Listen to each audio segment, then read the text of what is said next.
Je suis très heureuse que vous soyez tous là et je vous remercie de votre présence. Et je vais donc vous présenter Ed Alcock, pour ceux qui ne l'ont pas encore rencontré, qui est donc le lauréat du prix Niepce 2025, qu'on peut applaudir bien fort pour le féliciter.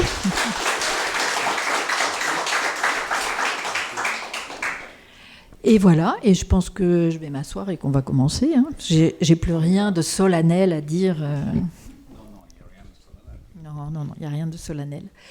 Donc, notre idée dans ces moments d'atelier, de présentation, de prix à l'occasion de la remise et de l'élection du lauréat de l'année, c'est de permettre une rencontre un peu plus en détail. Ceux qui ont pu venir à la Bibliothèque nationale lors de la proclamation ont vu quelques tirages présentés dans la salle sur les lutrins.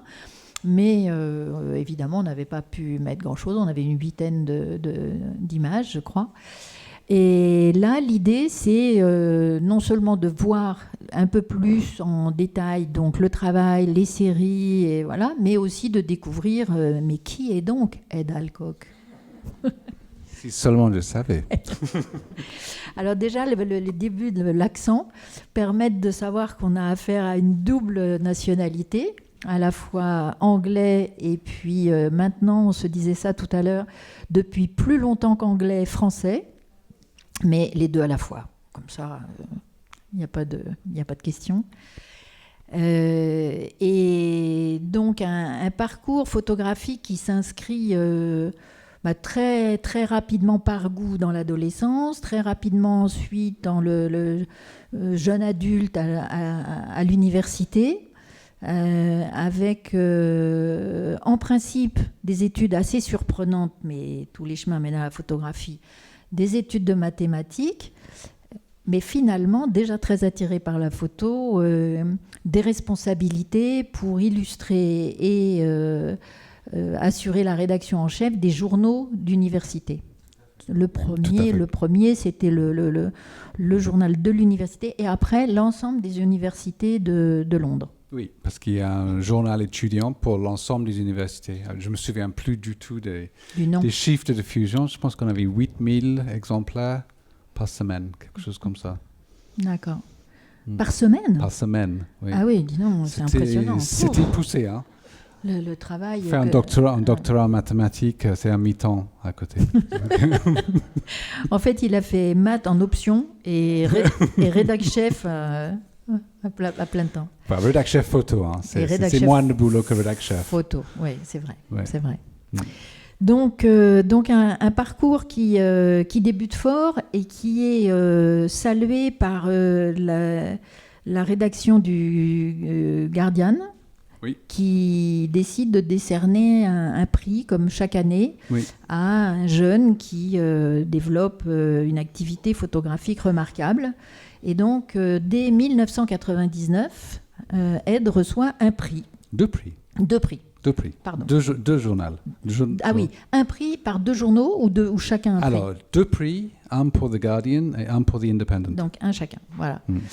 Et donc, ça commence bien, on peut le dire. C'est pas si mal. Hein, ouais. Voilà. Et la suite qui est assez amusante, qui permet de passer de Londres à Paris, c'est toi qui vas nous la raconter. Ouh là là. Est-ce qu'elle est dans la pièce? Je pense qu'elle n'est pas là. Elle n'est pas encore arrivée, non, Muriel? Je pense qu'elle n'est pas là. Muriel n'est pas là. Muriel, c'est ma femme. Donc, on se rencontre à Londres en 1995. Je suis mathématicien, officiellement en tout cas. Et le voilà.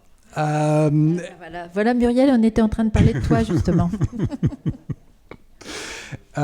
Et donc, on se rencontre à Londres. On est tous les deux étudiants, moi en mathématiques, Muriel en histoire.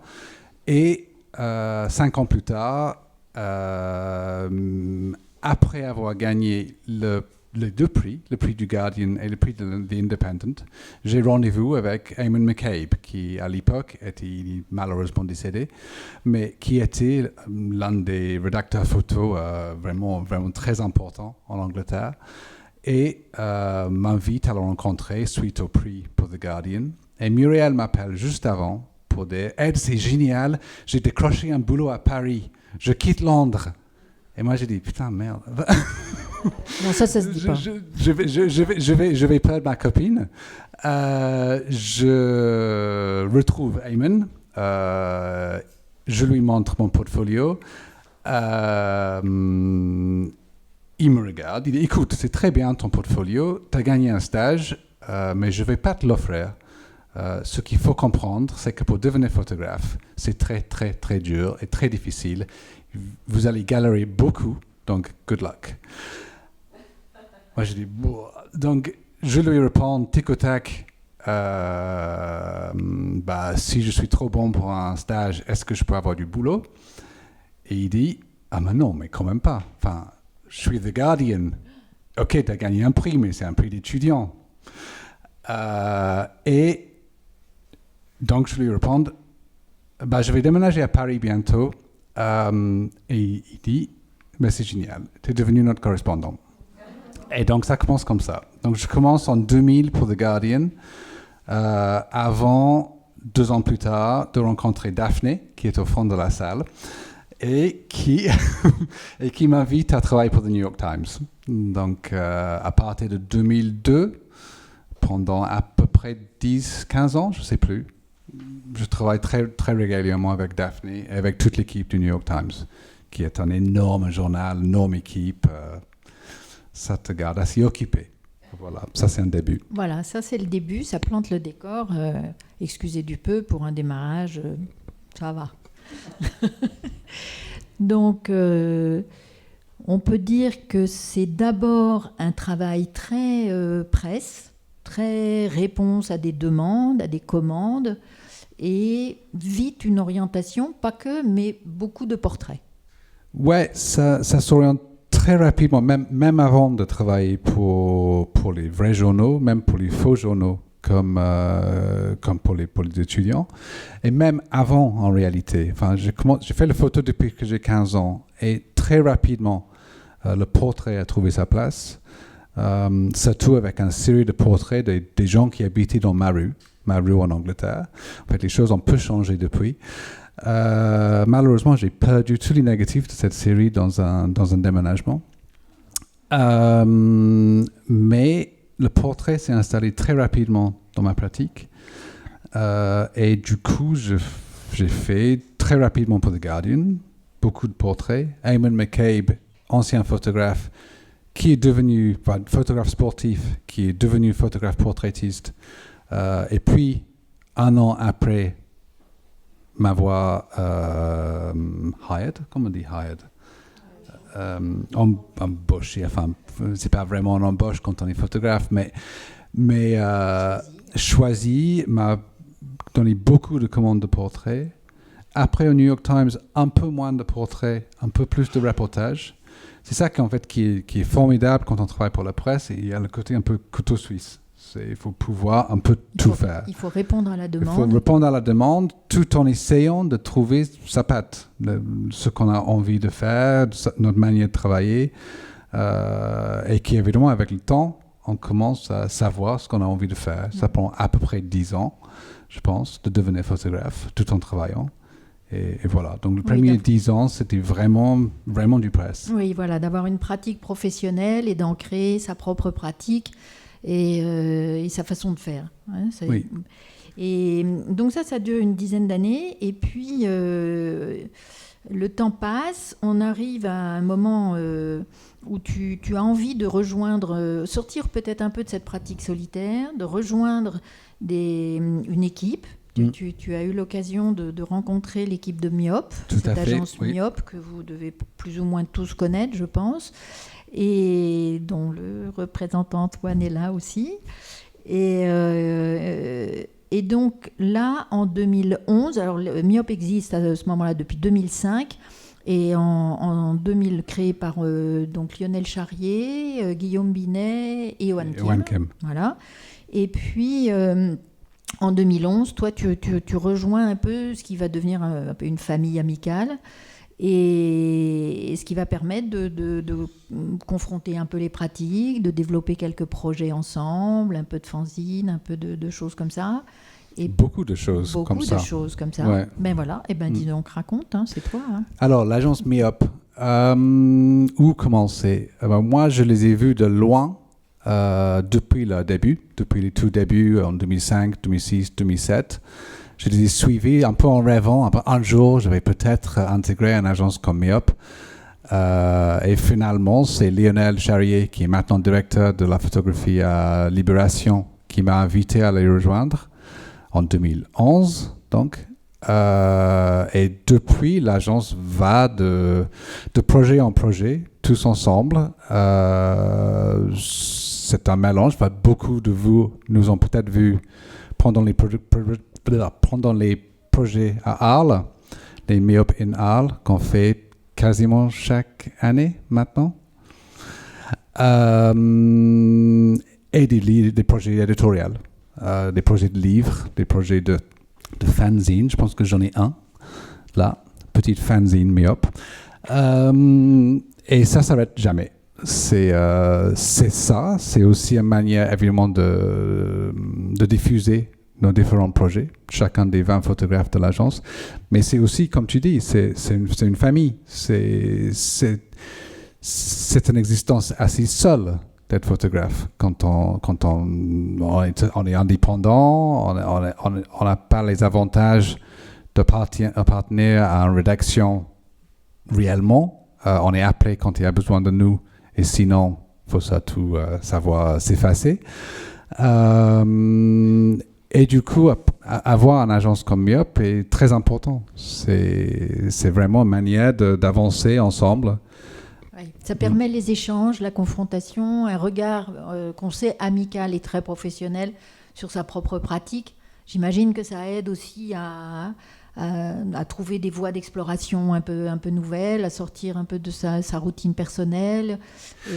Oui, je pense que c'est ça, tout ça. C'est à la fois essayer d'avancer sa propre photographie, mais c'est aussi regarder la photographie des autres dans l'agence et de près. C'est très facile. On est tous photographes, on regarde tous les photos de tout le monde. Mais quand on ne connaît pas les photographes dont on regarde le travail, dont on admire le travail, il y a un peu facilement cette tendance à les mettre sur des piédestals et dire « Waouh, il est incroyable ce photographe, comment il est arrivé là ?» Parce qu'on ne voit que le projet fini. On ne voit pas toutes les étapes, tous les ratages, toutes les complications, toutes les difficultés. Alors que quand on est avec 20 photographes qui partagent quasi quotidiennement ce qu'ils sont en train de faire, les galères, les refus de visa pour rentrer dans un pays, ou juste avec un projet, ou les ratages de tirage, etc. On comprend que c'est une activité très humaine. Et ça, c'est très enrichissant. Oui, ça donne confiance, je pense. Certainement. Cette solidarité est certainement très, très réconfortante. Donc, ce travail s'installe et te permet d'aller vers, tout en continuant ta pratique professionnelle de presse, vers des travaux plus personnels. Absolument. Et donc, c'est ça aussi qu'aujourd'hui, on a envie de vous faire découvrir plus en détail avec Ed, parce que, évidemment, c'est moins connu et moins diffusé. Alors, il y a quelques livres. C'est un peu les deux, en fait, parce que je pense que j'ai été contacté par MeUp pour mes travaux perso et non pas pour mes travaux de la presse. C'était plus l'inverse. Parce que c'est aussi ça qui est intéressant avec MeUp, c'est que tout en étant pour la plupart d'entre nous des photographes de presse, chacun d'entre nous a son petit jardin, enfin, pas vraiment secret, mais son petit jardin de travail d'auteur, et c'est ça, tout ça qu'on met en avant. Le travail. Alors, comment en avait-il eu connaissance? Par exposition? Alors, comment ils ont eu connaissance? C'est une bonne question. Lionel a vu un premier montage du premier projet que je vais vous montrer, Hobbledehoy. Et ça lui a convaincu. C'est ça. Je peux pas, il faut lui demander. Voilà. Je pense qu'il n'est pas là. Non, il n'est pas là. On l'a vu hier, nous, au Parlement de la photo. Voilà. Et en fait, on va commencer à projeter des images. Ouais, pas forcément trop rapidement, mais en tout cas. Non, et j'ai pas mis énormément d'images puisque on a que voilà, même maintenant, on n'a que 35 minutes. Hein? Ah non, non. Non? Oh, non, ça va jusqu'à 8h30. Bon, on a toute la nuit. Mais du coup, je me suis réduit aux images qui étaient primées pour le prix Niepce, pour garder une cohérence entre mon travail, mais aussi pourquoi on se retrouve ici ce soir. Donc, on va commencer avec, j'espère que ça va marcher. Alors, ça, c'est le texte, je ne sais pas si vous voulez le lire ou pas. Ça, c'est le texte de Dominique Gessler, qui ne pouvait pas être avec nous ce soir, et c'est Dominique qui m'a présenté pour le prix Niepce. Donc, je vous laisse quand même 2 minutes pour le lire, si vous avez envie. Dominique Gessler dirige une maison d'édition, il est peut-être connu par certains d'entre vous, qui s'appelle Transphotographique Presse. Et il a beaucoup publié depuis, je pense, au moins... Depuis une trentaine d'années maintenant. Au moins une trentaine d'années. Donc, il a beaucoup. Il a un catalogue très, très impressionnant en photo. Alors, je fais une petite demande personnelle. Noé, si tu sais comment marche la clim et que ça peut être un peu baissé, parce que il fait un peu frais. Alors, je ne sais pas si c'est nous ici ou si c'est partout dans la salle, mais ça nous tombe un petit peu sur le... Voilà. Et pourtant, cet auditorium de la DAGP qui nous accueille, on l'adore. Ouais, là, on a un petit peu froid. Il est plutôt chic, en effet, il est quand même très comme chic, auditorium. Ouais. Donc, Allez. Donc, je commence avec un premier projet photo qui s'appelle Hobbledehoy. Qui a compris? je répète, Hobbledehoy. C'est facile quand on est anglais. Le nom vient d'un petit, une sorte de poème que... Oh, regarde ça, quelqu'un a même un exemplaire dans la pièce. Bravo Gladys, c'est super. Elle a son exemplaire. Hobbledehoy, c'est un poème que disait mon père à mon rencontre quand j'avais à peu près 10 ans. Il disait « He was neither man nor boy, he was but a hobbledehoy ». Il n'était ni homme ni garçon, il n'était que un grand daddy. Je pense que c'est à peu près le plus proche qui existe en traduction. C'est un poème que sa grand-mère racontait à lui quand lui, il avait à peu près le même âge, que lui, il me racontait comme moi, j'avais donc une dizaine d'années, et que par ce travail, j'ai raconté à mon fils, qui est devenu le nouvel Hobbledehoy. C'est une série de photographies. Voilà comment ça s'écrit. Pour tous. Non, mais je dis ça parce que ma science est toute fraîche sur la question. Hobbledehoy. Voilà. C'est facile, vous pouvez tout tenter si vous voulez. Hobbledehoy. Et qui commence sur une plage, une plage, mon français, vous allez voir, commence sur une plage. T'as encore une bonne vingtaine d'années pour apprendre, mais après... Ouais, voilà, après ça s'en perd. C'était un peu comme ça l'apprentissage du français. Ça commence sur une plage. Je suis en train de lire un livre d'Emmanuel Carrère. Un roman russe. Je ne sais pas s'il y a des fans de Carrère dans la pièce, mais c'est l'un des premiers livres où il est très présent dans le livre. Il fait ce qu'on appelle en littérature l'autofiction, tout en disant lui-même qu'il n'y a pas de fiction. Donc c'est mal nommé, mais bon, c'est comme ça.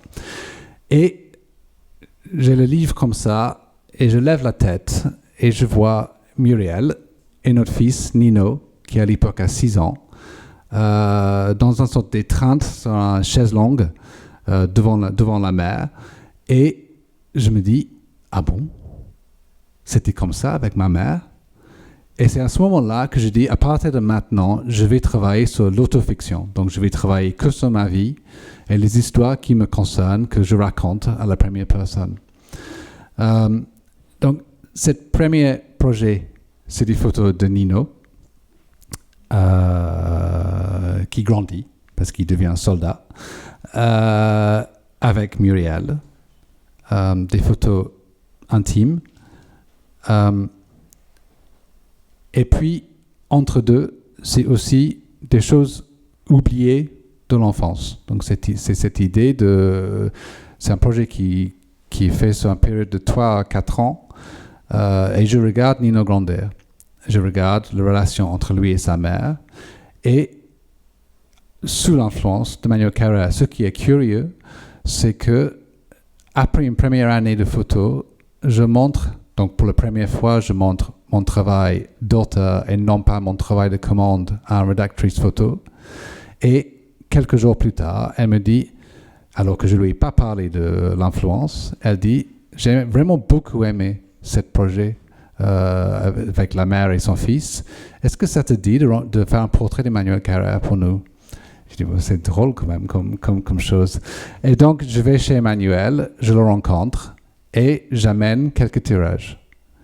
Après les avoir vus, il me demande tout simplement, Ed, si jamais tu fais un livre, j'aimerais écrire quelque chose. Donc 3 ans plus tard, quand j'ai fini le projet, je reviens le voir en espérant qu'il se souvienne de moi. C'est le cas, heureusement. Et il écrit un très beau texte qui se trouve dans le livre, donc premier livre, Hobbledehoy. Moi, j'ai une petite question. Dis-moi. C'est quand tu lui as donné les tirages, Oui. Est-ce que tu lui as dit que ce travail avait été fait sous l'influence de la lecture de son livre? Non, du tout. Donc, en fait, ce qui est très curieux, c'est que Emmanuel parle peu. C'est pas un grand bavard. Et donc, je suis allé chez lui. J'ai amené une quarantaine, 50 de tirages, plus ou moins dans l'ordre dans lequel il se retrouve dans le livre.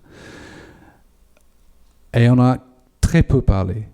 On a parlé du métier ou quelque chose comme ça. Enfin, quelque chose qui n'avait rien à voir avec moi, mon travail, ni avec le sien.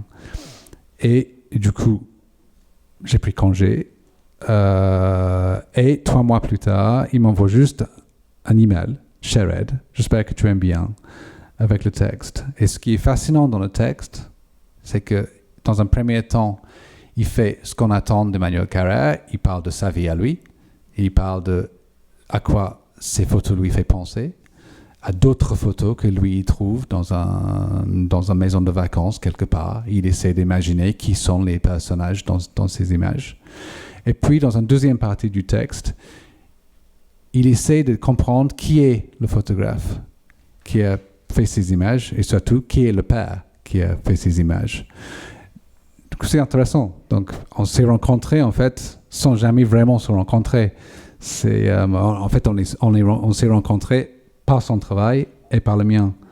Donc, Mais c'est ça qui est incroyable. Il y a quand même un faisceau de coïncidences, de hasard, je ne sais pas comment on peut nommer ça, mais où ce terreau de son texte, en fait, initial, est la base de tout, oui. et fonctionne avec tout un tas de gens sans que ce soit dit. Oui, sans que ce soit exactement. Dit. Voilà. Alors, je ne sais pas si c'est des coïncidences ou des hasards, mais je pense que c'est ça, tout ça, enfin, dans le vie d'un photographe ou de n'importe qui en réalité. Il faut saisir l'hasard, enfin, en créer un peu son hasard aussi.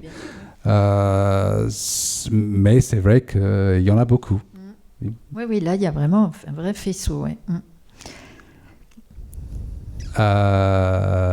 Donc voilà, donc ça c'est Hobbledehoy. Ça c'est en 2013 et j'enchaîne assez rapidement en 2000.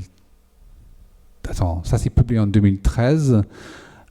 J'enchaîne avec un deuxième projet en 2013 sur les conseils de Muriel parce qu'elle dit, tu sais, tu as un livre, c'est super, génial, mais ne reste pas là. Tu continues, tu commences à faire autre chose et vite parce que sinon... Et elle avait bien raison. J'ai attaqué un nouveau projet qui s'appelle Love Lane et qui commence avec un secret de famille. Quand moi j'avais à peu près 25 ans, mon père m'appelle un soir pour me dire qu'il a quelque chose de grave à m'annoncer, qu'il a eu une liaison et de cette liaison est né un enfant. Donc je découvre un demi-frère qui a à peu près 20 ans, 23 ans de moins que moi. Il le dit aussi à mon frère avec qui j'ai grandi, David. Et puis, il nous demande tous les deux, il dit, voilà, j'ai voulu être honnête avec vous, mais est-ce que vous pouvez ne rien dire à mon père, donc mon grand-père, et créer un secret qui finit par m'éloigner de mon grand-père, puisque à chaque fois que je le vois, il dit « Ah, Ed, comment ça va? Et tes parents, comment ils vont? » C'est un peu compliqué en ce moment. Enfin, on ne peut rien dire, en fait. Du coup, c'est le pouvoir des secrets qui nous emprisonne. Et jusqu'au jour où ce grand-père, Harry, meurt. Ma première réaction quand il meurt, c'est de dire « Ouf, c'est fini. Heureusement. » Puis je me reprends, je dis « Mais attends, je ne peux pas être heureux que mon grand-père que j'aime est mort. » Je comprends, en fait, à ce moment-là, je comprends la puissance de ce secret. Donc, dans un premier temps, je retourne pour les funérailles, pour les obsèques de mon grand-père, que je photographie sans penser que c'est un projet, c'est juste quelque chose que j'ai besoin de faire. Je fais des petites photos en noir et blanc avec un appareil jetable des obsèques. En quittant la ville 2 jours plus tard, je me dis, je ne reviendrai jamais dans cette ville. Et après l'avoir dit, encore une fois, j'ai dit, mais attends, on s'en te dit rien. Enfin, comment ça, je ne reviendrai jamais? Du coup, je décide de revenir. Je reviens dans la ville pour, je ne sais pas quoi faire, pour faire un documentaire sur cette ville. Je ne sais pas très bien quoi. Je traîne dans les rues. Je ne sais pas pourquoi je suis là.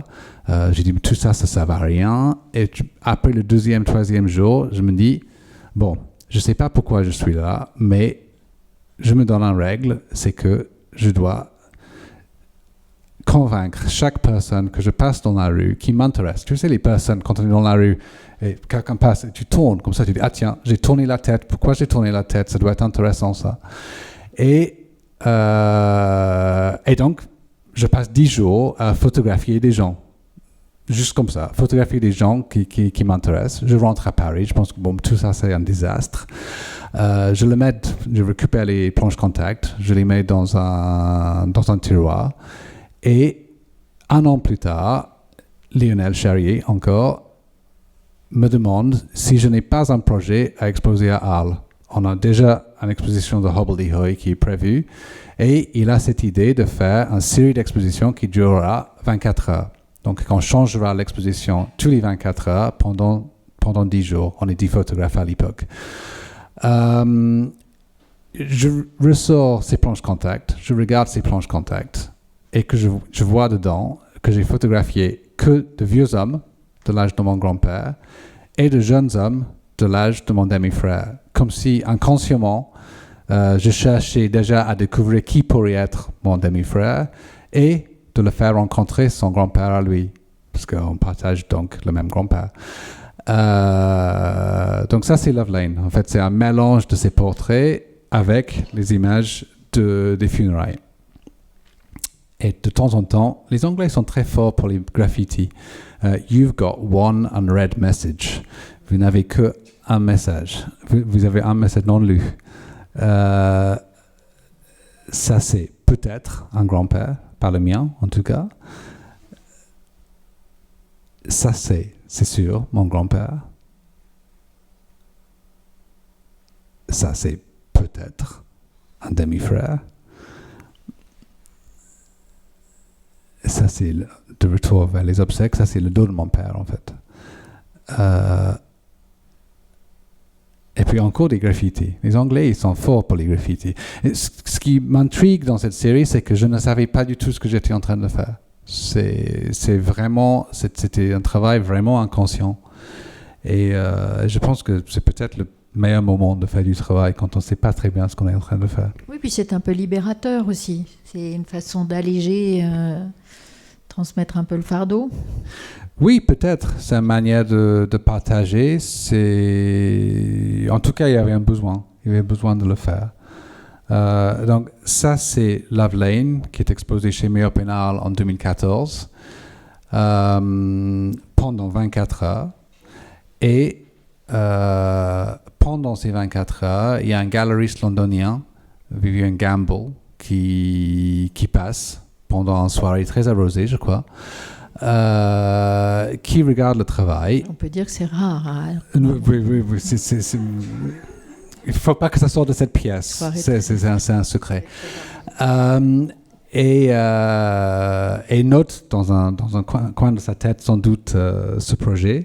Et quelques mois plus tard, me demande si j'aurais envie de l'exposer à Londres. Je lui réponds que j'ai encore mieux que ça. Je vous propose d'exposer toutes les myopes à Londres. Et donc on y va, tous à Londres pour être exposés. Entre-temps, je dis, mince, Londres, c'est pas Paris. Londres, c'est pas Arles. Londres, c'est à côté de chez moi. Donc si j'expose ce projet, non seulement mon père va être au courant, mais son fils va peut-être être au courant. Du coup, je parle à mon père, je lui explique que j'ai l'intention d'exposer ce projet. Il me supplie quasiment à genoux de ne pas l'exposer. Et moi, j'accepte sur une seule condition, c'est qu'il parle à son fils. Parce que son fils ne sait toujours pas qui est son père. Il connaît l'homme qui est son père, mais il pense que c'est son parent. Moi, je dis, écoute, ça suffit maintenant. Il faut vraiment que tu lui en parles. Il dit, d'accord, je vais le faire, mais expose pas le projet avant. Du coup, j'accepte et je fais un deuxième projet. J'appelle la galerie, je suis désolé, je ne peux pas exposer Love Lane. Par contre, je vais te faire autre chose. Et je lui propose un projet sur la tente qu'un secret va s'éclore, qui devient le projet The Wait en 2015, qui est un mélange c'est plus introspectif du coup, on sort du portrait, on tourne plutôt autour de l'idée de déjà la maison, enfin le lieu où vivent les familles, et puis des personnages, mais des personnages qui restent toujours sans visage, soit masqués, soit parce qu'ils sont cachés dans la brume, soit même là, je suis qui, je ne sais pas qui je suis. Des choses qui sont trouvées, des angry birds, comme on dit en anglais. Je ne sais pas si on dit oiseaux en colère, on dit ça en français? Non. Même des visages qui apparaissent dans le ciel. Et puis, mon père. Je pense que ce qui est important de dire aussi, je ne sais pas si ça vous fait ça en voyant les images défiler, mais on est dans un récit, on est dans une histoire. Oui. En fait, Ed nous raconte quelque chose. Et c'est pas facile en réalité, parce que chaque image a une vraie signification pour toi. Enfin, quand on a préparé ce moment, je disais c'est un peu comme des phrases ou comme un paragraphe ou peut-être même comme un chapitre à chaque image. Mais nous, spectateurs, c'est pas si facile d'entrer dans cette narration et de suivre et de comprendre. Alors, il y a une succession d'images très belles, très, très, très, très bien faites et très touchantes, souvent. Enfin, on ressent de l'émotion, voilà. Mais la force du récit, c'est toi qui nous la transmets. Oui, le récit que moi je raconte est souvent un sorte de sous-texte. C'est pas des photos d'illustration. C'est des photos qui racontent quelque chose, mais certes, pour le spectateur, il faut essayer de laisser ça venir. C'est plus difficile pour moi de l'expliquer que toi, peut-être, en tant que spectatrice. Mais moi, je pense qu'en tant que spectatrice, je ne peux pas arriver à cette narration-là. Non, ça c'est sûr. Non, je pense que ce n'est pas possible. Mais voilà, souvent les projets personnels emmènent plus vers le désir d'un ouvrage, de quelque chose comme tu as fait avec le nom imprononçable du début. Obel-D-O. Non, mais en fait, ça y est, j'ai appris à le dire. C'était presque parfait. Allez, encore une fois, et je pense que c'est la bonne. Obel-D-O. et qui a donné donc lieu à un livre avec un texte, et toi aussi tu as un texte. Donc voilà. Donc ces narrations-là, elles appellent quand même la forme du livre, je trouve. Hein? Complètement, oui. Ouais, oui. ouais. Tout est pensé, je pense. Je crois aussi. Surtout pour moi, tous les projets sont pensés comme des futurs livres. Parfois très rapidement, parfois il y a une construction. Alors, j'essaie d'éviter la construction trop linéaire, trop narrative. Oui, je comprends. Ouais. Parce que ça, surtout au moment quand on est en train de faire les images, parce que ça peut un peu nous coincer dans une structure et qui nous ramène peut-être plus vers le photojournalisme où on sait qu'on a une histoire très consciente à raconter, alors que tous mes projets personnels sont beaucoup plus inconscients, ou au moins au début. Du coup, les images restent un peu à cette frontière entre le conscient et l'inconscient. Au moins, c'est ça que je l'espère. Oui, oui. En tout cas, cette image de ton père est magnifique.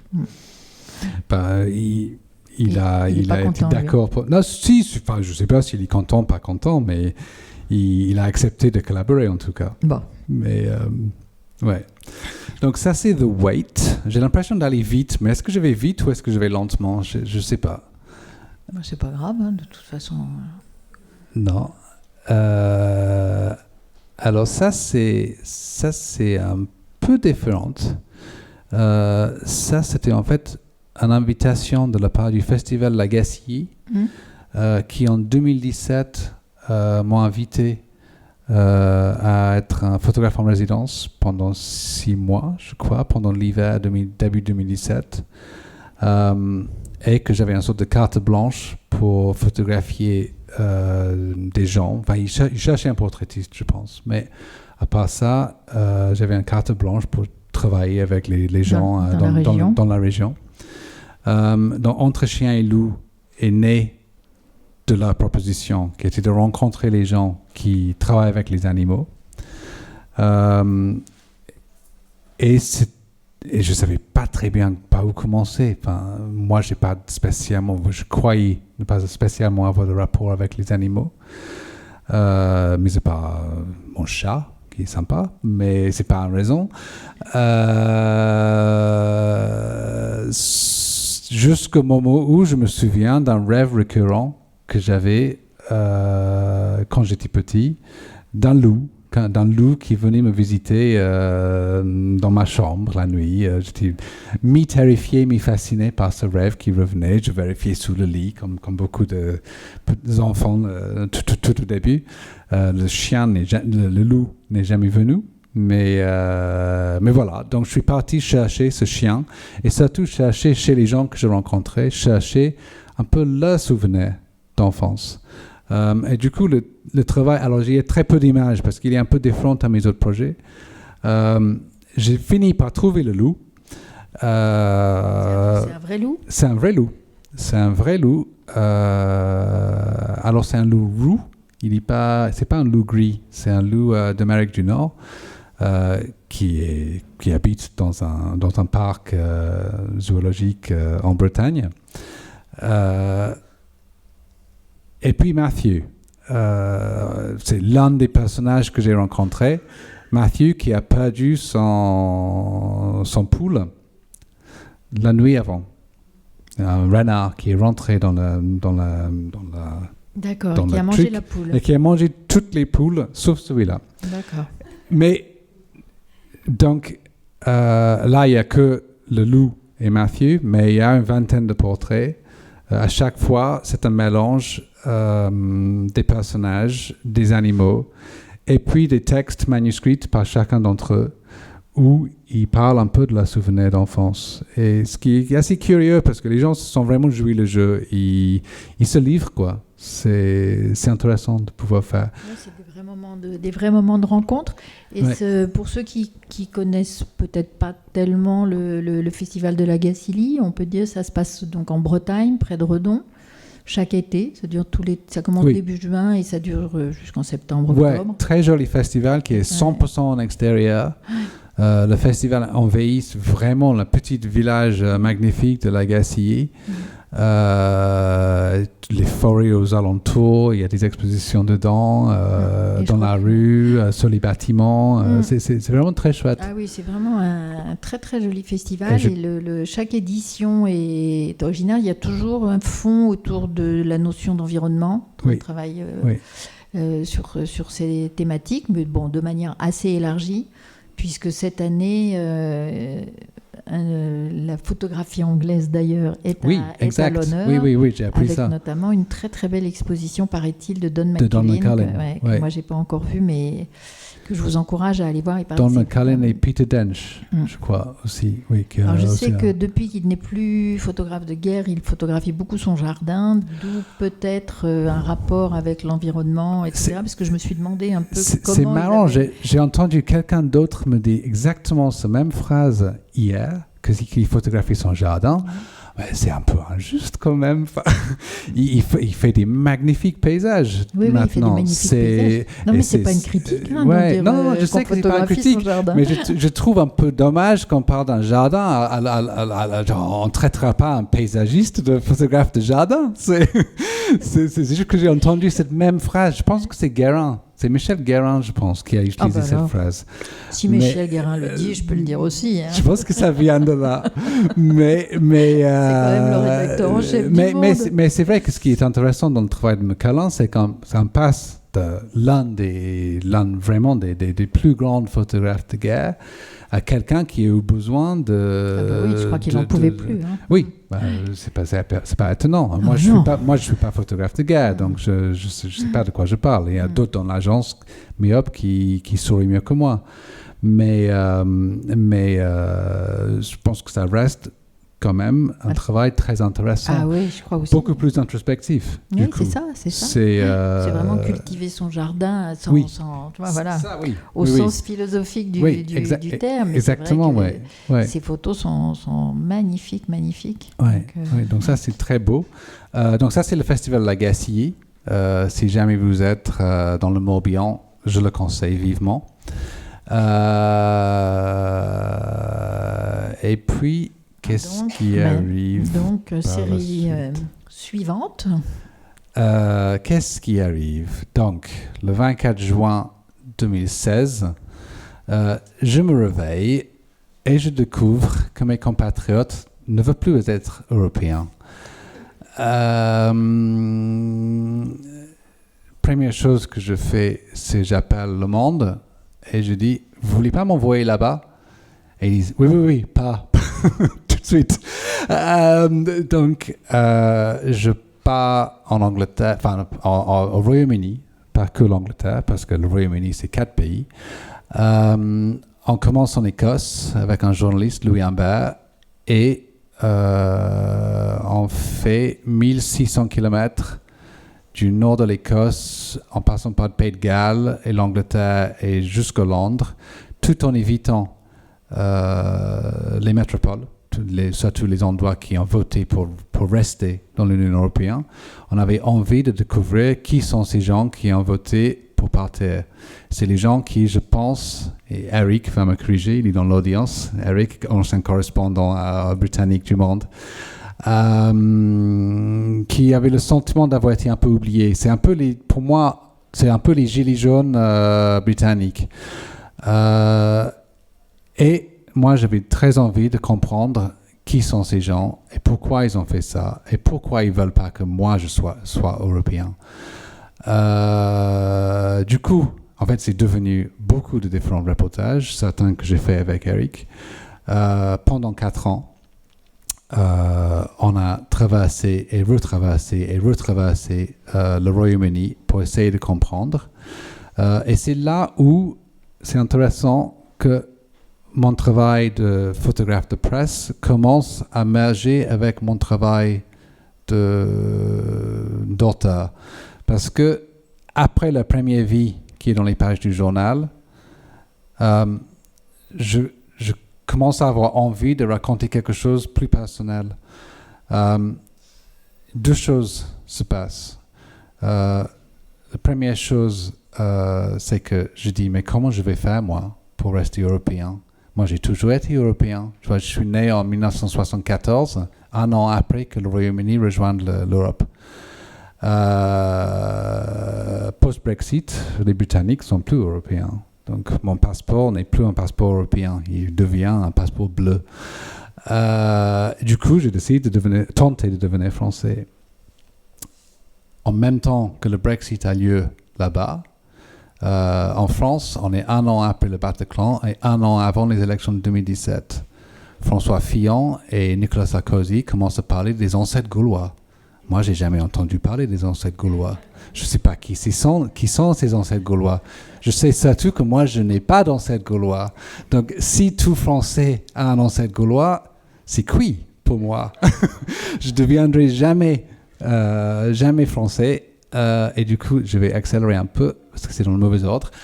Mais je vais retourner après. Ah oui, parce que là, c'est frustrant. Hein, et du coup, je me dis, mais c'est quoi cette histoire des ancêtres gaulois? C'est vraiment un truc qui est inventé par des politiques et non, bien sûr que non. C'était plutôt l'idée créée par Ernest Renan et Ernest Lavis, donc fans du Troisième République. Plutôt l'idée de créer une figure qui peut unifier les Français, qui peut les mettre ensemble et qu'on peut partager, enfin vous pouvez partager, mais moi aussi maintenant, peut partager des ancêtres communs, donc cette fameuse Gaulois. Donc ce que je fais, je récupère les anciens textes où ce Gaulois est né et je les superpose sur des portraits de moi, de mes parents, de mes grands-parents, de mes arrière-grands-parents, de mes arrière-arrière-grands-parents, un peu pour construire mes propres ancêtres gaulois. Ça fonctionne, je deviens français en 2018. Mais je vais retourner maintenant. Donc, ça, c'est ma mère sur une carte de la Gaule qui paraît dans le petit Lavis, je crois. Et ça, c'est moi dans le texte d'ouverture d'un livre d'Ernest Renan, où il parle pour la première fois des Gaulois et des ancêtres gaulois. Et je mélange tout ça avec à la fois mes portraits de Britanniques. Là, on est en Écosse, quelques jours avant le vote du Brexit 2019, si je me souviens bien. Et avec ces images, moi, j'aime bien quand on va dans un vieux librairie, quand on récupère un livre dans un étagère et on l'ouvre et une photo qui tombe. Et si on a un peu de chance, il y a un message sur le dos de la photo. Il y a quelqu'un qui dit « C'est pour toi, ma chérie, 1953 ». Ce genre de choses. Moi, j'adore la magie de la photo, les photos d'archives, la photo vernaculaire qui a été archivée par quelqu'un qui aime quelqu'un d'autre et qui a envie de partager quelque chose avec eux. Et j'avais envie un peu de faire ça en reverse. De prendre mes photographies des portraits des Britanniques qui ont décidé de quitter le navire et les mettre à l'intérieur d'un petit livre qui a été publié en 1953, au même moment que la création de l'Union européenne, et qui raconte, pour des petits écoliers français, qui raconte qui sont nos curieux voisins en face, les Britanniques. Donc, c'est des curieux...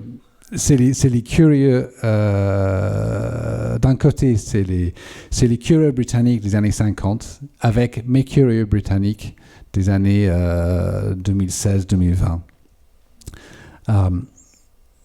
Donc voilà, ils sont quand même très curieux, ces Britanniques. Nous, on n'aurait pas osé dire ça. Vous pouvez, hein. Ils sont très curieux, je trouve. Donc ça, c'est ce qui est devenu le titre du projet, Home Sweet Home. Ça, c'est l'une des premières photos que je fais. On débarque à Carlisle chez un Brexiteur qui est ravi. Il est aux anges. Il est tellement content. Ils ont réussi. Ils ont vraiment donné un claque au gouvernement. On va quitter l'Europe. Ça, c'est plus loin. Bradford. Naz, qui est enfant et petit-enfant d'immigrés cachemiris, qui, dans lui, il est garde de sécurité dans ce bâtiment qui est devenu des bureaux. Avant de devenir des bureaux, c'était des usines de textiles. Donc le nord de l'Angleterre, Manchester, Bradford, Leeds, c'était un centre de textile. Évidemment, tout est fermé maintenant. Et donc lui, il travaille finalement dans le même bâtiment que son père et son grand-père. Il a un pied nu, oui, exact. Sinon, le photo ne marcherait pas. Non, il a un pied nu parce qu'il a le goutte. Il a le goutte, mais c'est aussi parce que ça fait fonctionner la photo, je trouve. Enfin, c'est pour moi, mais ça c'est mon point de vue égoïste de photographe. Pour lui, il était réellement dans la rue, sapé comme ça, avec un chausseur qui manquait. Et c'est aussi ça la magie de la photographie, c'est qu'on peut se balader dans la rue et on croise quelqu'un et il n'a pas de chaussures. Ça va faire une super photo, ça. Et en plus, il a une super histoire. Bravo, Gladys, tu as bien regardé. Donc, je n'avais pas vu. Mais c'est encore, comme tu disais tout à l'heure, par rapport à Lazare. Lazare, il y partout, tout le temps, et il faut le saisir. Il faut toujours le saisir. J'aurais pu continuer dans la rue, tourner l'angle, et je l'aurais pas eu. Et le rater. Donc voilà. Donc ça c'est mes compatriotes. Et ça, c'est mes ancêtres gaulois. Donc ça, c'est Home Sweet Home qui existe dans un petit myopzine. Pour revenir sur l'agence, l'un des projets de l'agence, c'était de produire, corrige-moi Antoine, une vingtaine 21. À l'époque, on était 21. On n'a perdu qui? Ouf. 21 photographes, 21 zines. Chacun soit revisite une ancienne histoire, soit construit une nouvelle. Donc moi, j'ai commencé à construire le projet Home Sweet Home pour ce petit magazine. Et puis par la suite, c'est devenu des expositions un peu partout. Avec Myop, in Arles, avec les rencontres d'Arles un an plus tard, Festival Portrait, Vichy, je crois, promenade photographique. C'est un projet qui a beaucoup voyagé par la suite. Beaucoup voyagé, beaucoup grandi. 4 ans, c'est long. On peut faire tourner le petit fanzine, peut-être? Oui, bien sûr, si quelqu'un... Je vais donner si vous voulez jeter un petit coup d'œil. Je vais prendre un peu d'eau aussi. Oui, attends, ça je vais m'en occuper. Oui, parce que j'ai été obéie au doigt et à l'œil et maintenant la clim est coupée. On est tous en train de crever de chaud. C'est terrible. C'est terrible. On a perdu le... Donc 2020, mes compatriotes partent finalement, mais heureusement j'ai trouvé un nouveau patrie. Et quelques semaines plus tard, qu'est-ce qui se passe? On est confinés. Donc on passe de ce qui pour moi apparaît une très grande histoire, c'est le Brexit, on passe à une histoire mondiale. Une histoire mondiale que peu de monde couvre, puisque tout le monde est confiné, les photographes inclus. Donc moi, ce que je fais, je reviens sur la famille et je documente tous les jours notre confinement. Je commence avec cette idée de le confinement comme l'idée étant de nous protéger, de nous mettre donc dans un endroit qui est stérile où on va pas attraper une maladie, on va pas attraper le Covid. Je pense qu'on est tous un peu, surtout au début, un peu terrifiés par cette chose qui est le Covid. On ne sait pas très bien ce que c'est. Et très vite, je pense qu'on a tous expérimenté cette sensation d'être un peu prisonnier. D'où cette première image, donc 7e jour, un peu comme le prisonnier dans son cellule qui gratte tous les jours. Je croyais que c'était le test aussi. Tu sais, il y avait sur le test, T'avais le fait que ça apparaissait ou Ah ça non, n'apparaissait pas, c'est c'est moi qui gratte dans un mur D'accord. tous les jours. Donc il y en a beaucoup de ces petits grattages. Et je mélange donc des photos d'intérieur qui sont toujours sur un fond blanc. C'est soit des natures mortes, soit des portraits de Muriel, soit des portraits de Nino. Je mélange avec les quelques excursions vers l'extérieur qui sont dans un noir et blanc, de jour comme de nuit. Donc fait avec un flash qui coupe la lumière de jour. Donc on se retrouve même en pleine journée avec l'impression d'être en pleine nuit. Donc là, c'est à la fois... En fait, ça, c'est le dernier jour du confinement, juste avant qu'on sorte. Je ne sais pas si vous vous souvenez, mais il y avait des énormes orages.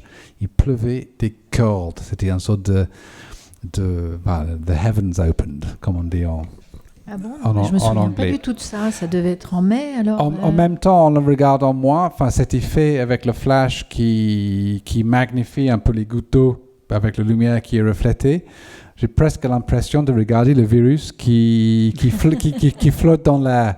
C'était pas l'intention, mais ça me fait penser à ça. Et du coup, ça, c'est Nino au 15e jour, je pense, qui est tombé malade. On ne sait pas de quoi il est tombé malade. Il est pourtant enfermé à l'intérieur. Évidemment, il panique. Oh my God! Il a cru qu'il avait le Covid? Tout le monde ne savait pas. Il n'y avait pas encore les tests. Donc, on ne saura jamais ce que c'était. Non, je pense qu'il avait un mal de gorge, probablement le stress.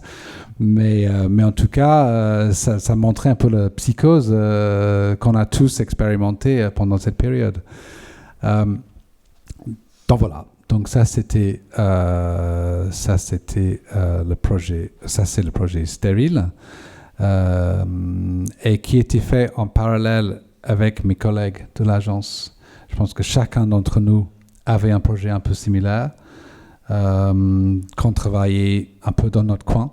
C'était un peu ça qui était fascinant, c'était que là, peu importe où on se trouvait le premier jour, on y était toujours le deuxième, troisième, quatrième, cinquième, sixième, et ainsi de suite jour. Et du coup, travailler sur l'infiniment petit, c'était aussi un exercice difficile, mais intéressant aussi.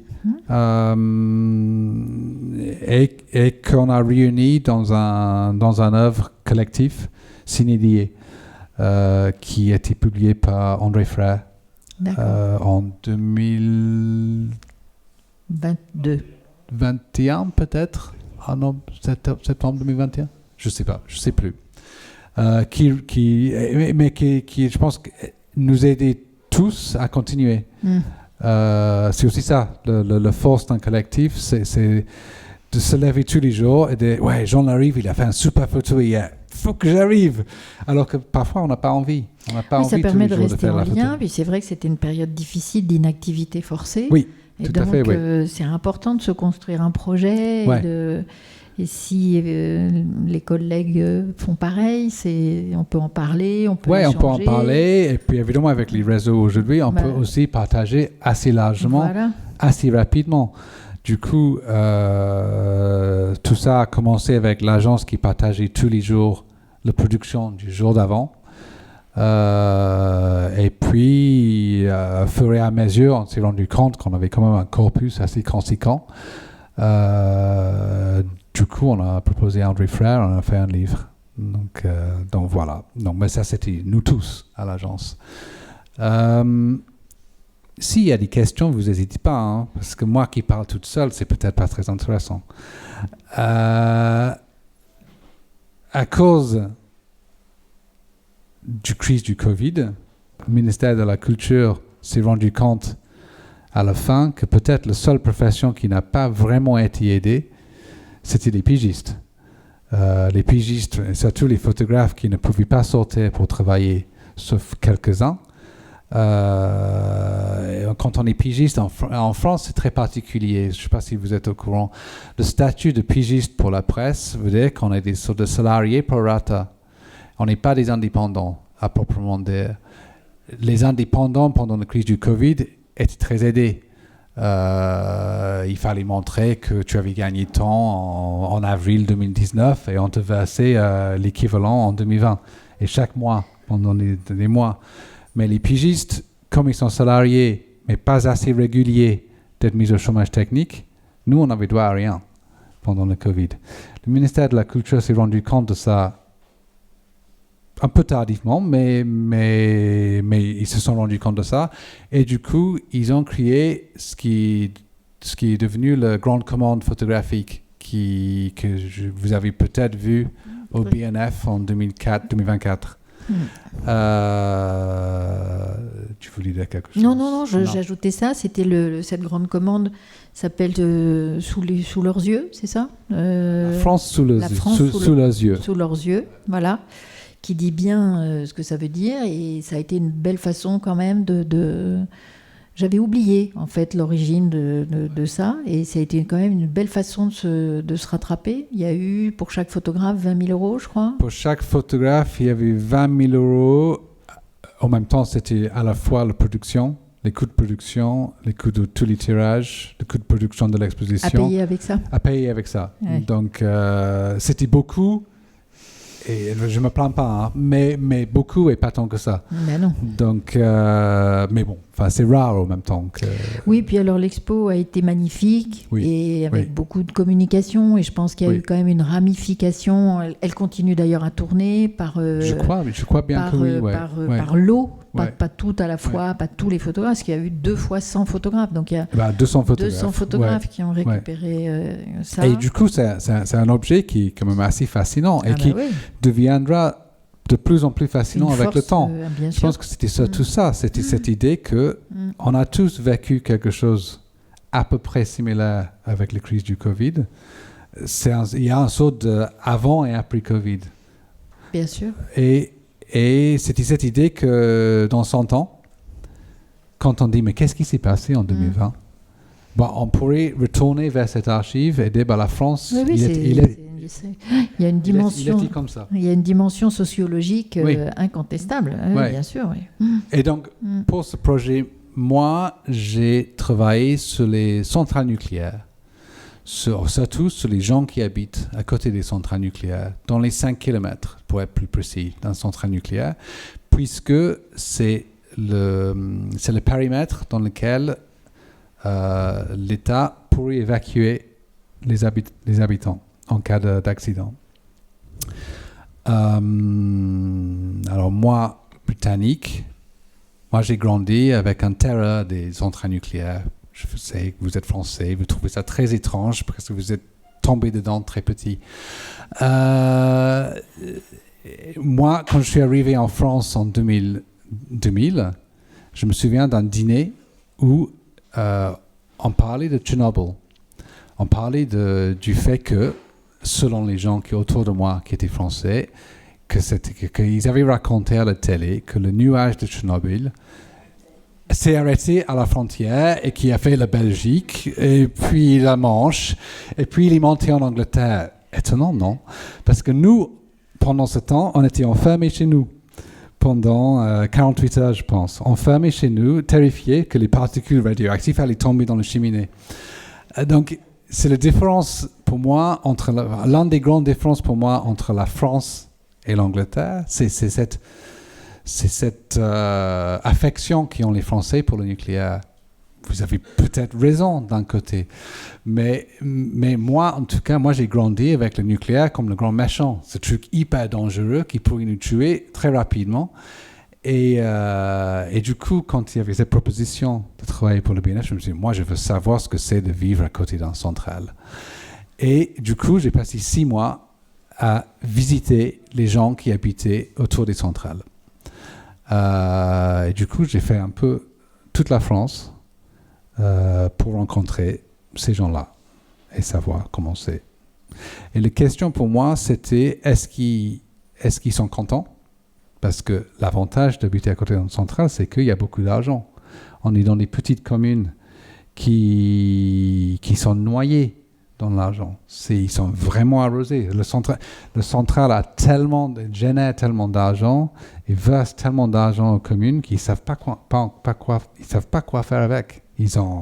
C'est des communes de 1000, 2000, 3000 personnes qui ont des patinoires, qui ont des piscines olympiques, c'est assez dingue. Ah oui, c'est incroyable. Quand on y est. Et du coup, au final, les gens sont assez contents d'y vivre parce qu'ils ont un niveau de vie qui est supérieur, qui est vastement supérieur à ailleurs. Donc ça, je ne savais pas. Ça, c'était quelque chose que j'ai découvert pendant le projet. Donc, Christiane, qui habite à Ponley, ça c'est le central derrière, et qui nage tous les jours dans la mer. Après, il y a des analyses de radioactivité. Ah oui, non, bien sûr, c'est très, je pense, très bien géré.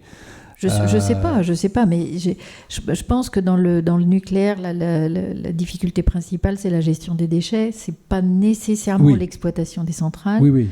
Et donc, pour les populations qui sont autour, à partir du moment où ils sont quand même pas trop près, parce qu'il y a quand même une radioactivité, ils sont peut-être pas directement impactés trop durement. Non, je pense qu'ils le sentent pas. Je pense que ce qui est compliqué avec les centrales, comme tu dis, c'est le traitement des déchets, mais c'est aussi le vieillissement des centrales. Et en plus, le vieillissement. C'est une chose d'habiter à côté d'un central flambant neuf, mais quand un central a 30 ans, 40 ans et kid de 40, voire 50, voire même peut-être 60 ou au-delà années, si on avance un peu dans le futur, on commence sérieusement à poser des questions. Ils sont construits avec du béton. Le béton, comme on sait tous, le béton, il n'est pas très durable. Que faire?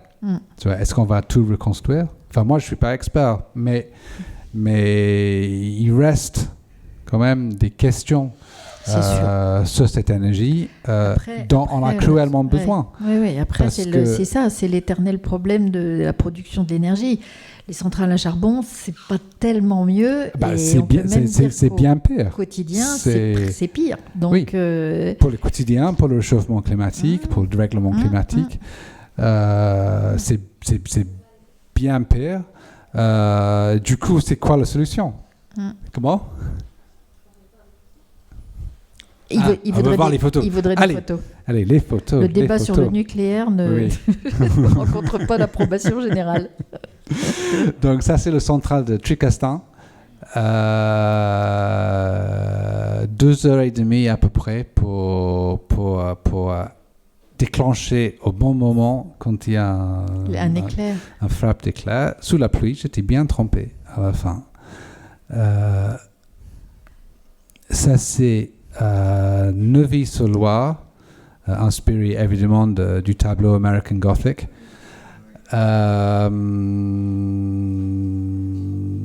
Comment? Oui, il ne faut pas être trop sérieux quand on est photographe.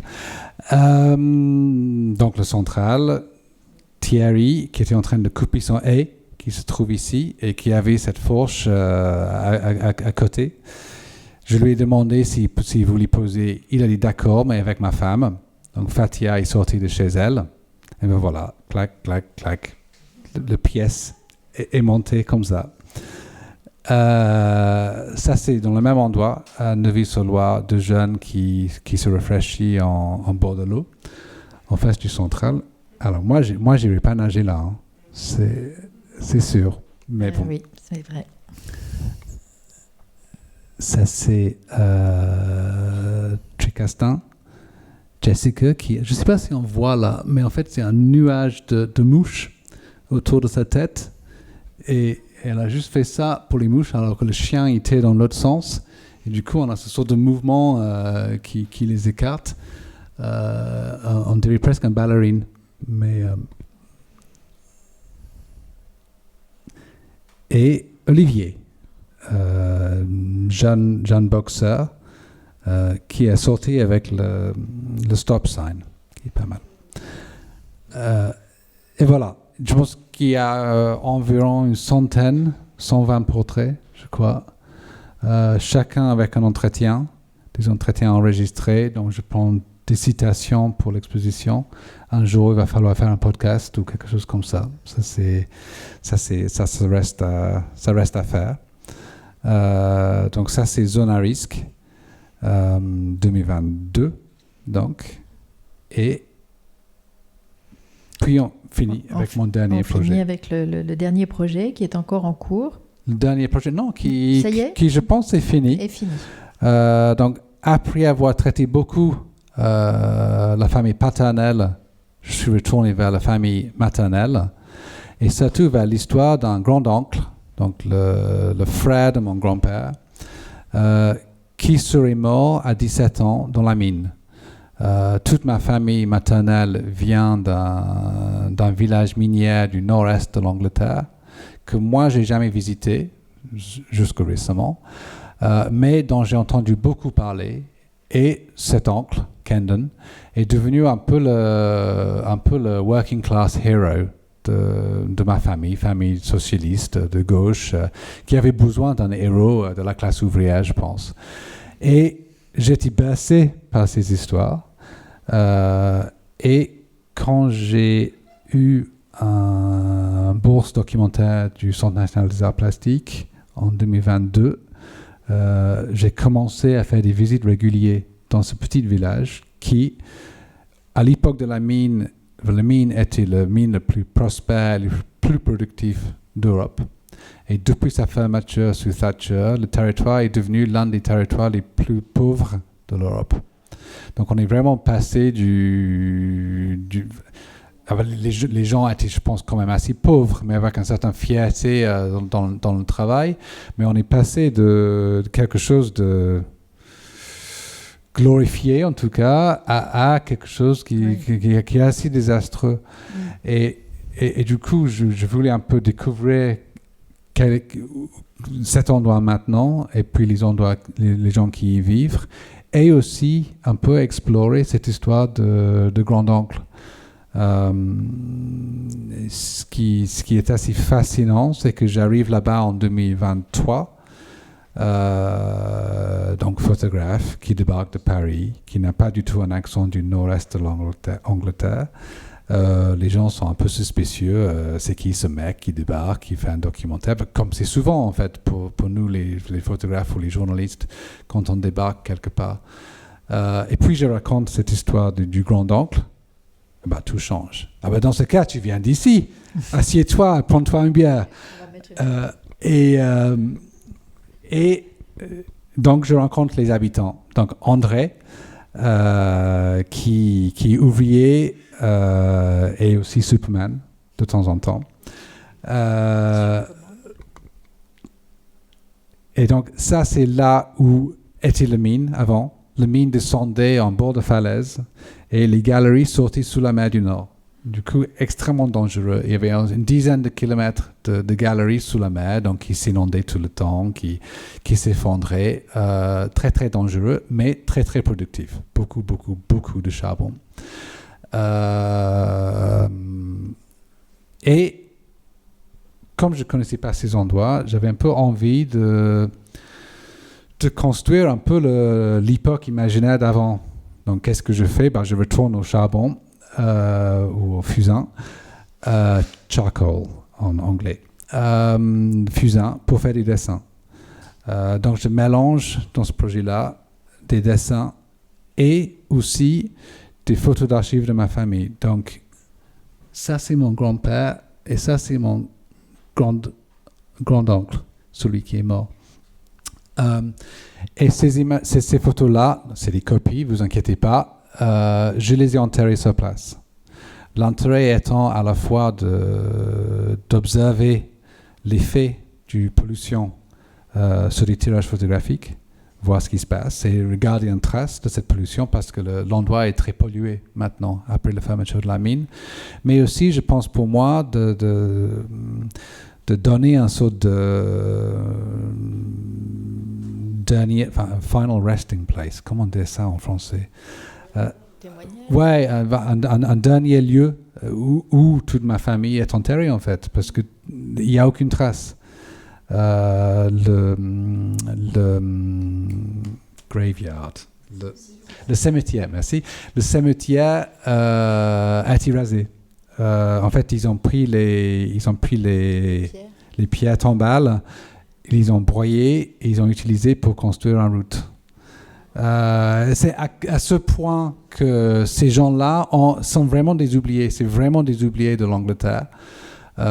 Ces gens qui quand même étaient essentiels. Enfin, jusqu'aux années 80, jusqu'aux années 90, ces gens étaient, sans ces mineurs, l'économie de l'Angleterre et du reste de l'Europe ne tournait pas. Et post-Thatcher, ils ont juste été oubliés, jusque les supprimer totalement, supprimer la mémoire. Donc le projet est aussi ça, c'est les réhabiliter. C'est pour moi personnel d'essayer de retrouver, recréer des traces. Tu vois, ces petits garçons, c'est quoi l'espoir pour des petits garçons qui auraient pu être mon grand-père et son frère 100 ans plus tôt? C'est quoi leur avenir? Je sais pas très bien. Et je mélange donc ces images avec les images imaginées de ce qui est arrivé à mon grand-oncle sous terre.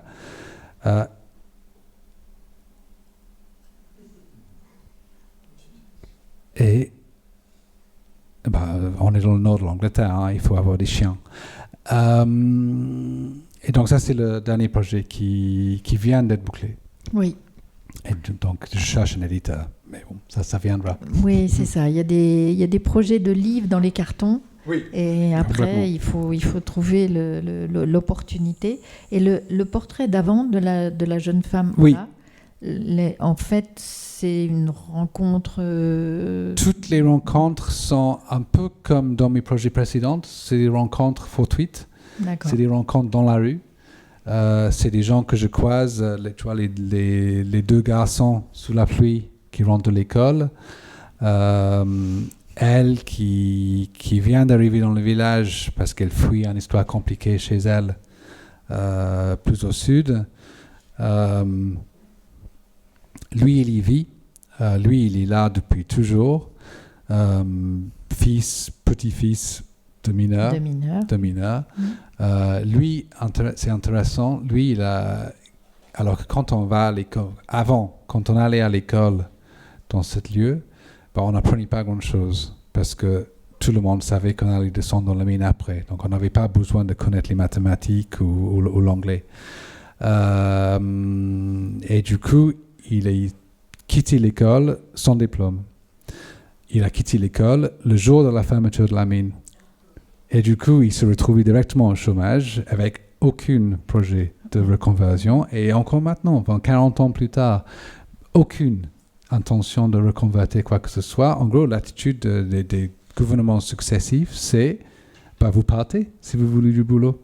Alors que justement, c'est ça, et je pense que c'est aussi ça dont on n'a pas beaucoup évoqué, mais dans tous mes projets, c'est l'attachement au territoire. C'est que ce soit le Brexit et l'Angleterre ou le village paternel ou ainsi de suite. Et pour eux aussi, les gens partent pas si facilement parce qu'ils sont attachés à leur territoire. Bien sûr. C'est intéressant, il a rencontré une femme qui lui a tout appris et il est devenu écrivain. Et il vient de publier son premier livre qui raconte ses souvenirs de grandir dans une ville minière. Donc, et c'est formidable, c'est vraiment un super livre. Une petite note d'espoir sur... il y a toujours, il y a toujours de l'espoir. Ouais. Et voilà, on finit avec le père Kyle qui part faire le tournée. Oui, et qui marche dans une ville un peu déserte quand même. Hein. Ouais, un peu désertifiée. Ouais, un peu, ouais. Un peu. Voilà. Eh ben, merci pour ce parcours, Ed.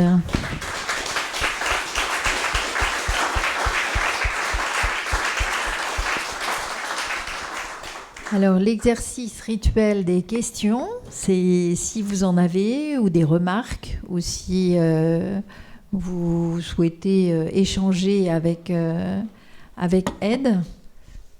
Est-ce qu'il y a quelque chose sur quoi vous avez envie de revenir ou d'approfondir ou de connaître un peu plus en détail de ce franco-anglais, anglais-français? Non? Pas de questions? Eh bien, si, il y en a une là. C'est une question un peu en miroir, mais je serais curieux de savoir comment tu vois ton pays d'origine, le Royaume-Uni, étant passé par le Brexit, ayant passé 25 ans ici ou un truc comme ça. Et deuxième question sur comment est-ce qu'on photographie en France et au Royaume-Uni, est-ce que c'est différent ? Je prends la deuxième question d'abord. C'est plus facile, je pense. C'est très différent. Photographier en France et en Angleterre. Je pense qu'en France, on connaît nos doigts. Et il y a cette idée du doigt de l'image en France. Et tout le monde est à peu près au courant de ce que c'est. Je dis à peu près, hein, parce que c'est pas toujours tout à fait oui, ça. Puis ça dépend où. Mais quand on aborde les gens en France dans la rue, comme ça, ils sont très suspicieux. Ils sont convaincus qu'on va gagner beaucoup d'argent, forcément, avec la photo. Moi, le nombre de fois que j'ai posé la question aux gens dans la rue en France et j'ai des retours du style « Vous travaillez pour le fisc ?» Non. Vous êtes flic, non? Il y a tout de suite une sorte de suspicion. À la limite, c'est plus facile si je fais semblant de ne pas parler français. Si je la parle en anglais ou dans un français encore très mauvais que ce soit, ils ont plus envie de me parler. Je pense que tout de suite, ils disent « Mais qu'est-ce qui se passe? Un Anglais qui est ici, il ne travaille pas pour le fisc s'il est anglais, je doute. » Et du coup, il y a des manières d'arriver à leur parler, mais c'est moins facile. Les Anglais, comme tu sais bien, Eric, je pense, ils sont tout de suite, ils ont très envie de communiquer. C'est ouais, d'accord, ok, posez pour un portrait, génial, je me mets où? Ils se prêtent au jeu tout de suite. La seule difficulté parfois, c'est les femmes qui disent « Ah ben non, hein, j'ai pas fait mes cheveux ». Mais de manière générale, c'est beaucoup plus facile de travailler ce genre de travail en Angleterre qu'en France.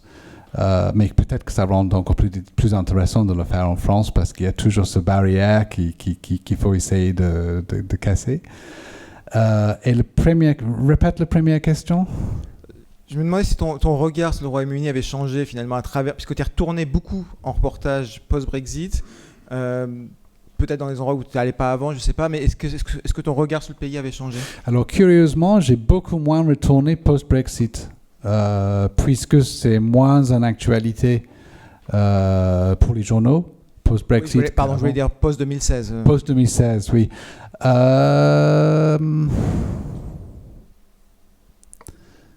Comment répondre à cette question?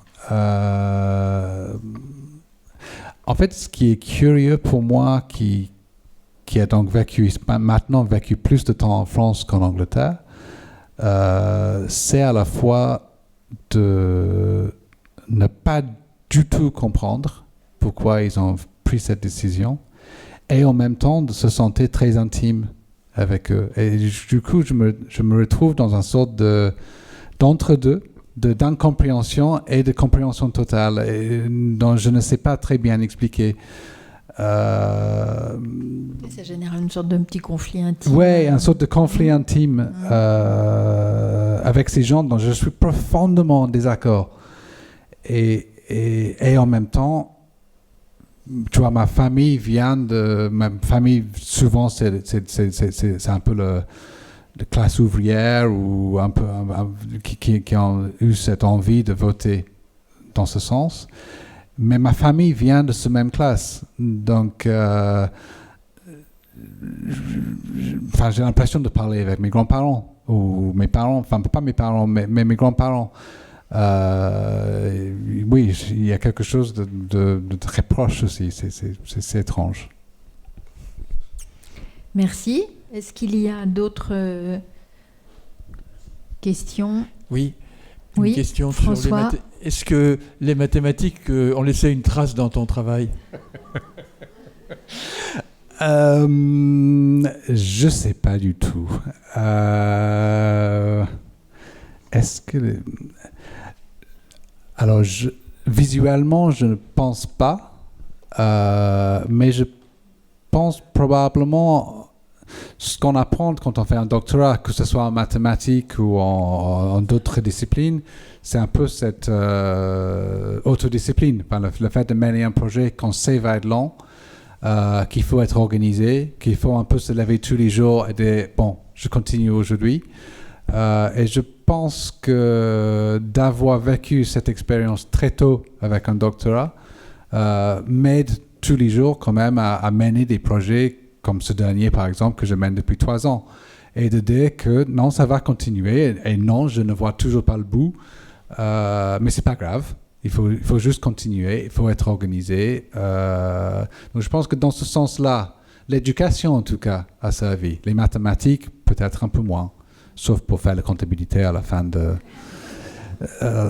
l'année. Mais oui, et puis en préparant cette émission, tu disais quand tu as commencé la photographie à l'université et qu'il y avait des heures de labo, il y avait beaucoup de temps à passer, d'heures, et que en réalité, tout ce qu'il y avait à travailler sur les mathématiques, finalement, se faisait un peu dans ta tête, et que c'était bien d'avoir les mains occupées. Il y avait l'activité presque manuelle, on peut dire, hein, il y a un côté très manuel. Finalement, ça collait bien, quoi. Ouais, c'est vrai que moi j'ai commencé la photo donc avant numérique. En argentique, je travaille encore pas mal en argentique, mais à une époque où on développait ses propres films et on faisait ses propres tirages. Et du coup, c'est vrai ce que dit Nathalie, c'est que pendant les 3 ans de mon doctorat, alors que je travaillais pour un journal d'étudiants, j'étais à la fois photographe mais aussi rédacteur chef photo, je passais la plupart de mon temps dans la chambre noire en train de tirer des photos. Soit les miens, soit les photos des autres photographes parfois. Et je pense que la plupart des idées de ma thèse sont arrivées pendant que je tirais des photos. Donc c'est plutôt la photographie qui aide les mathématiques et non l'inverse. Est-ce que quelqu'un d'autre? Oui. Je voulais poser la question plutôt du lien avec la psychanalyse, moi, et savoir si tu avais peut-être des informations à nous donner là-dessus, parce que c'est vrai qu'il y a quand même toute une enquête familiale derrière les séries que tu nous as présentées. Et puis une autre question qui est liée aussi au temps passé, au temps long que tu as laissé à certains projets, avec un retour sur des images au bout d'une année, en laissant passer ce temps. C'est les 2 questions qui... La psychanalyse est primordiale, je dirais. 5 ans de psychanalyse à un moment. Enfin, au début, en fait. Avant, je pense, avant de vraiment attaquer à mes projets perso, mais là où j'arrivais un peu vers les limites de mon envie de faire uniquement de la photographie de presse, mais j'osais pas encore attaquer à mon travail d'auteur.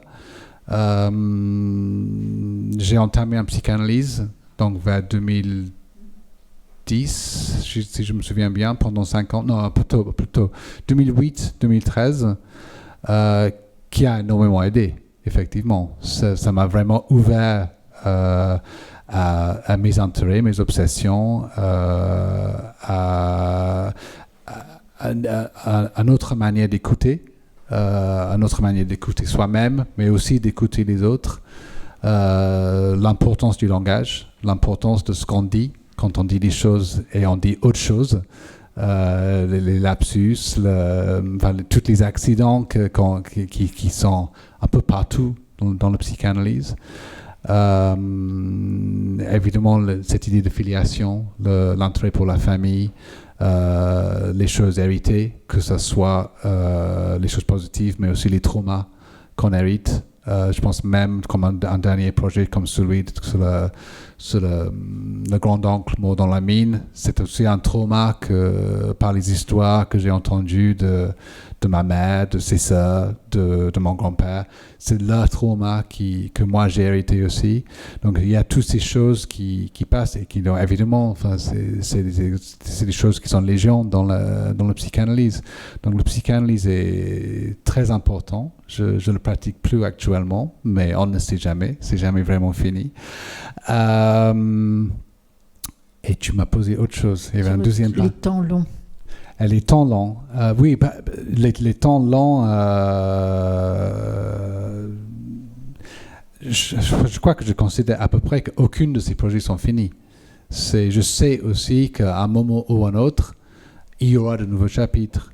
Dans ce temps long, effectivement, heureusement qu'il est long. Il faut attendre que ça vienne, et c'est pas grave. Tu vois, le projet Love Lane et puis The Wait, je le considère comme un projet inachevé. J'attends encore que mon père parle avec son fils. Et une fois qu'il l'a fait, il y aura un nouveau chapitre, je l'espère. Mais peut-être qu'il ne le fera pas. Et peut-être qu'il serait mort avant. Et dans ce cas, ce serait moi qui conduis le prochain chapitre. Mais je ne sais pas comment. Mais c'est ça, enfin, c'est d'accepter les choses qui arrivent dans la vie, non pas comme des obstacles, mais plutôt comme des choses, en fait, on peut les utiliser, ces choses qui sont difficiles.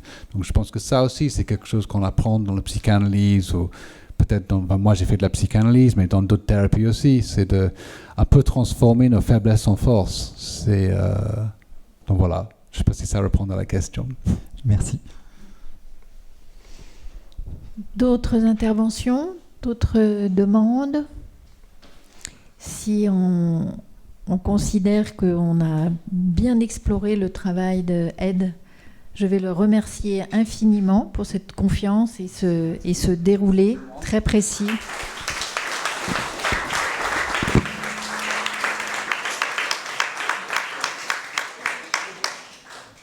Et je vous invite au verre de l'amitié.